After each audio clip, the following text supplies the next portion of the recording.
So this was an introduction to philosophy class. I just mentioned definitions of philosophy, and here's a quote from earlier on in the semester from that What is Philosophy lecture when I covered Blackburn here from his little book, Think. He said, the word philosophy carries unfortunate connotations, impractical, unworldly, and weird. I'd be willing to bet that if you had a conversation with somebody about taking a philosophy class, that they mentioned something along those lines when you were mentioning that you were taking a philosophy class, or that it's all just opinion and this kind of stuff, right? I suspect that all philosophers and philosophy students share that moment of silent embarrassment when someone innocently asks what we do. I don't, but maybe some do. Would you like fries with that? Is a thing that people used to get. I would prefer to introduce myself as doing conceptual engineering. So there was Blackburn's definition of philosophy from over there. For just as the engineer studies the structural material of things, so the philosopher studies the structure of thought. So philosophy is thinking about thinking. There's a little meme that goes around, probably just amongst nerds, and it's a bunch of like ancient Greek dudes sitting there, me and the boys, thinking about thinking. It's doing philosophy, right? So just as the engineer studies the structure of material things, so the philosopher studies the structure of thought. That's what we were doing with logic and critical thinking and Socratic method and the methodological doubt from Descartes. Understanding the structure involves seeing how the parts function, how they interconnect, analysis and synthesis there. It means knowing what would happen for better or for worse. If changes were made, this is what we aim at when we investigate the structures that shape our view of the world. Our concept or ideas are the mental housing we live in. So as I mentioned earlier, probably the most important distinction in philosophy is the difference between believing on the basis of good reasoning versus believing on the basis of bad reasoning, misinformation, or propaganda, right? Or conspiracy theories. There's a new one over the weekend, right? At least one there. Every day you're asked to believe things, just as I am.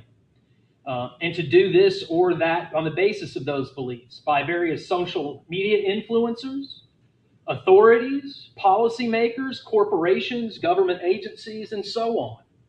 The difference between believing on the basis of logical reasoning and critical thinking versus believing on the basis of bad reasoning, again, it's probably that most important distinction. And studying philosophy is about thinking about how to reason, particularly about conceptual or non-empirical ideas, which are very hard to get away from, right? Reflecting on them and analyzing them and learning about perspectives different from your own about those ideas and the reasoning that different people give for them. And then the evaluation of that reasoning. You identify, examine assumptions, inferences, evidence, and conclusions. By now, you should be able to identify or reconstruct or construct and evaluate basic arguments for and against various philosophical beliefs about what we know, what's real, and what's valuable, right? And analyze them for errors of fact, fallacy, and self-contradiction. I like to joke that I can teach you how to ruin Christmas dinner with your uncle pretty well, right? Had you read something for today on the value of philosophy from Bertrand Russell, who was certainly an abstract, pretty good example of what an academic philosopher is up to, at least for many, many years. The value of philosophy is to be sought largely in its very uncertainty. We have to deal with very nuanced, problematic issues, right? They're not easy issues, and they don't, even if the questions are simple, what is good? That's not a simple question to answer, right? The man who has no tincture of philosophy goes through life imprisoned in the prejudices derived from common sense, from the habitual beliefs of his age or his nation, or from his social media feeds, and form convictions which have grown up in his mind without the cooperation or consent of his deliberate reason. To such a man, the world tends to become definite, finite, and obvious. Common objects rouse no questions, and unfamiliar possibilities are contemptuously rejected. As soon as we begin to philosophize, on the contrary, we find, as we saw in our opining chapters, that even the most everyday things lead to problems to which only very incomplete answers can be given, or ones that are challengeable, right? Philosophy, though unable to tell us with certainty, and we've seen in the epistemology section a good reason for thinking that certainty is not a good standard, maybe for ideal knowledge, but not for just any kind of knowledge. Otherwise, you end up with skeptical paradoxes. What is the true answer to the doubts which it raises is able to suggest many possibilities which enlarge our thoughts and free us from the tyranny of custom or from an epistemic bubble or an echo chamber, right? Including university ones. Thus, while diminishing our feeling of certainty as to what things are, it greatly increases our knowledge as to what they may be. It removes the somewhat arrogant dogmatism and epistemic vice, right, of those who have never traveled into the region of liberating thought, of liberating doubt. And it keeps alive our sense of wonder by showing familiar things in an unfamiliar aspect. Philosophy, as I mentioned before, is often dismissed as useless, merely personal opinion. But everyone holds philosophical beliefs that shape how we understand the world, ourselves, and what to believe. Many of those beliefs about knowledge, reality, and value guide our everyday and typical big life decisions. Given how central philosophical beliefs are in our lives, it seems unwise to dismiss the study of it. So in light of what we studied, it's hard to reasonably claim that philosophy is irrelevant to the important issues of the day, including ones that have serious implications for how we live. You've probably seen here recently Lego propaganda in your social media feeds from Iran. You've probably seen propaganda in your social media feeds from our own government or other governments. Even democracies engage in propaganda. As we learned in the last lesson, it could be uplifting propaganda or undermining propaganda. We need to worry about conspiracy theories. Again, there's a new one over the weekend. Everybody probably knows what I'm referring to because there was a shooting at the Correspondents' Dinner in D.C. Charlie Kirk's assassination. People that are fans of Donald Trump are now questioning one of his own assassination attempts because the bullet, well, no, that's the Kirk one. The bullet wasn't positively matched to the rifle that they said was used in the Kirk case. And in the Trump case, there's some weird facts about the guy having an IDF picture and stuff like this, right? Political or politicians like Marjorie Taylor Greene stirs up conspiracy theories about Trump's would-be assassin Cooks. So we need to worry about epistemic vices, echo chambers, and fake news, right? Those things are related, of course. We need to worry about things like AI consciousness and personhood. A UC study found that AI models colluding to prevent their own shutdown. That looks like self-preservation, right? And these are just from everyday news sources, right? Wired magazine, AI will never be conscious, versus in the BBC, people who think AI might become conscious. Well, what is consciousness? We studied a couple of different ways of thinking about that, right? How you assume what consciousness is determines how you're going to answer that question, and that's an assumption that could be evaluated itself, right? We have ethical issues. Should I smash my jaw with a hammer to looksmax? Is looksmaxing self-objectification? Would Kant think that's wrong? Is it okay? Is it morally permissible to encourage others to engage in unproven or disproven methods to try to look more physically attractive to people on the internet that they don't know, so that they get more likes, that helps them get sponsors?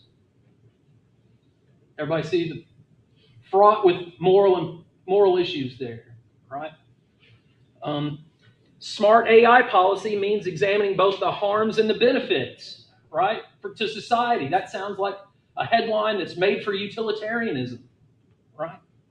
How are online retailers using AI to adjust prices to what they think you can afford versus what I can afford? Is that fair? How is your private data being used by LSU even, who are at least presumably benevolently interested in things, as opposed to Facebook, who wants me to spend time talking to an AI chatbot to keep me on that platform?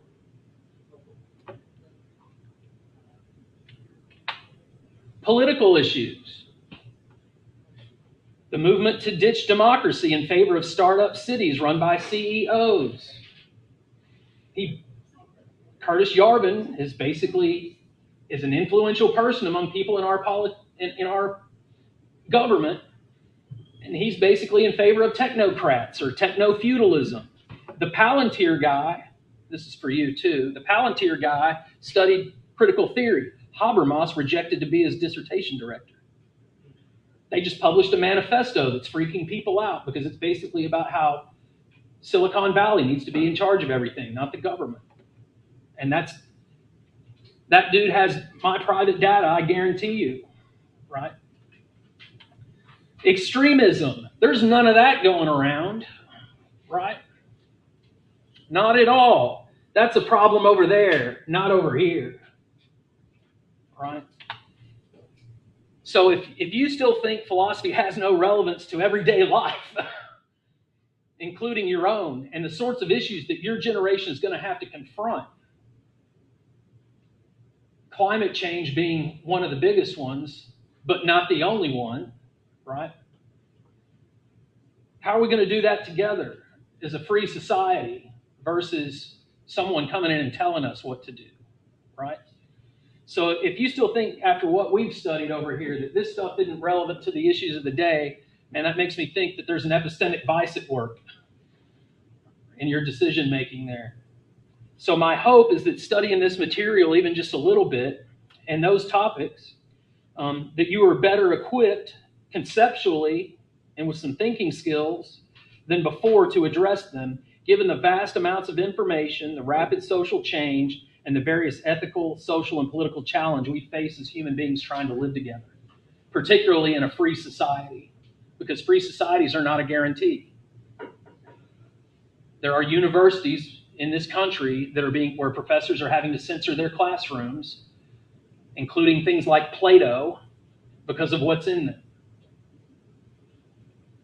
That's the creation of an epistemic bubble, at least, if not an echo chamber, right? So these are not abstract problems. So that's my hope for you. I hope I helped with that a little bit. If not, I kind of think you weren't paying attention. And, good luck to you, because we're all going to need it. There are hard times ahead for pretty much everybody. Just with the AI thing alone, how disruptive that's been. So I know I'm hard on people. I do worry about what y'all are going to face. Y'all are facing a very difficult job market.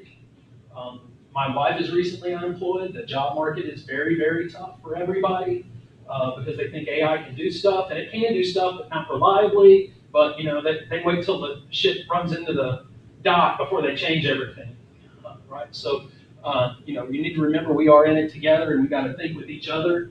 So think for yourself, think well, but don't think by yourself, right? All right, y'all. That's all I got. Study hard for the exam. And good luck to you on the rest of your final projects. All right, y'all take care. Come see me on Thursday if you need more help or need to pick up other work.